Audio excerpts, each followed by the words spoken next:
Ini dia datanya. Jadi warga negara Jepang pada tanggal 14 Februari bertemu dengan warga negara Indonesia. Jadi hanya bertemu dengan anaknya saja di klub dansa. Kemudian setelah ditelusuri pada tanggal 28 Februari, warga negara Jepang yang sudah kembali ke Malaysia ini memberitahukan positif tertular virus corona. Dalam keterangannya sore tadi, pemirsa, Menteri Kesehatan Terawan menyatakan bahwa pertemuan antara pasien satu, yaitu si anak dengan warga negara Jepang, terjadi pada 14 Februari 2020 di sebuah klub dansa. 2 hari kemudian, pada tanggal 16 Februari, pasien mengeluhkan ia sakit demam dan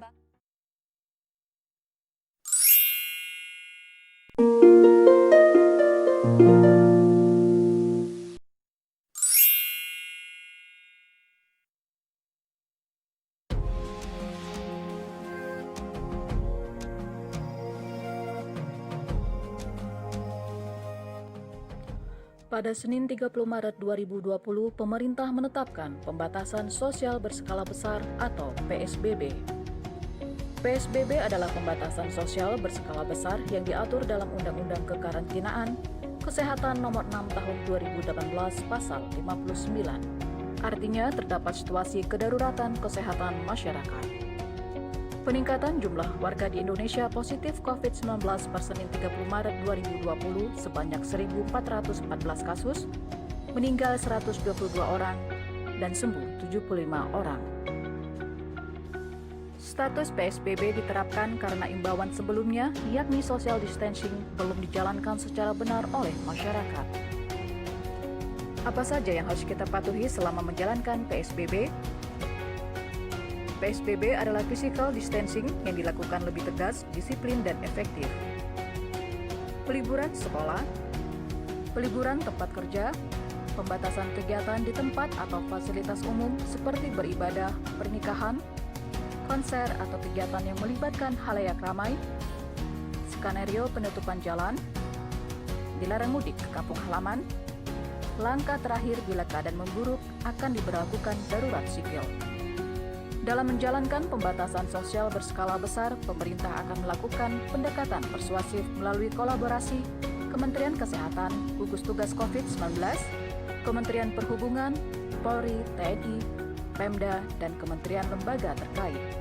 Adapun pembatasan sosial berskala besar merupakan salah satu upaya pemerintah dalam mengatasi pandemi COVID-19 di Indonesia.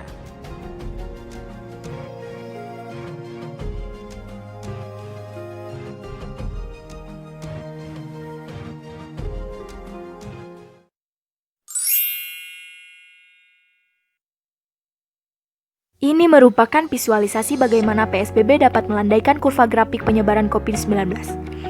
Pada kondisi pertama, di mana semua orang bebas melakukan aktivitas, tidak ada pembatasan sosial maupun larangan kegiatan. Satu orang yang terjangkit COVID-19 akan menularkan atau menyebarkan ke semua orang secara bersamaan.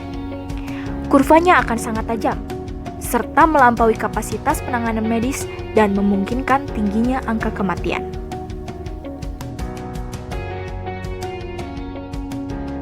Adapun kondisi yang kedua, di mana diberlakukannya partial lockdown, yaitu ruang gerak dibatasi. Hal ini memberi waktu supaya semua orang yang sakit atau terjangkit COVID-19 bisa masuk kapasitas penanganan medis. Kondisi ini membuat orang tidak sakit secara bersamaan dan membuat kurva menjadi lebih landai, sehingga mengakibatkan orang-orang dalam fase penyembuhan diberi waktu yang cukup untuk menjalani fase tersebut. Kondisi yang ketiga, yaitu kondisi di mana diberlakukannya social distancing moderate. Hal ini dibutuhkan kesadaran sendiri dari tiap individu dalam mengurangi pergerakan, baik dalam aktivitas apapun. Dengan demikian, penularan atau penyebaran COVID-19 akan berkurang jauh dari kondisi satu dan kondisi kedua. Karena dalam kondisi ini, hanya 1/4 populasi saja yang masih dapat bergerak bebas. Dan yang terakhir adalah kondisi di mana diberlakukannya extreme social distancing. Semua orang benar-benar dibatasi pergerakan atau aktivitasnya. Hanya 1/8 populasi saja yang masih bergerak. Apabila hal ini dilakukan, akan ada orang yang tetap sakit, namun yang sakit masih tetap bisa mendapatkan penanganan medis yang memadai. Dan kurva penyebarannya pun akan jauh lebih landai dibandingkan dengan pada kondisi pertama. Nah, dengan mengetahui keempat kondisi tersebut, kita dapat membandingkan bagaimana perubahan kurva grafik penyebaran COVID-19 akibat keempat kondisi yang berbeda tersebut. Sudah jelas bukan? Dengan adanya extreme social distancing atau yang saat ini kita terapkan di Indonesia yaitu PSBB, akan berpengaruh besar pada pelandaian kurva grafik penyebaran COVID-19.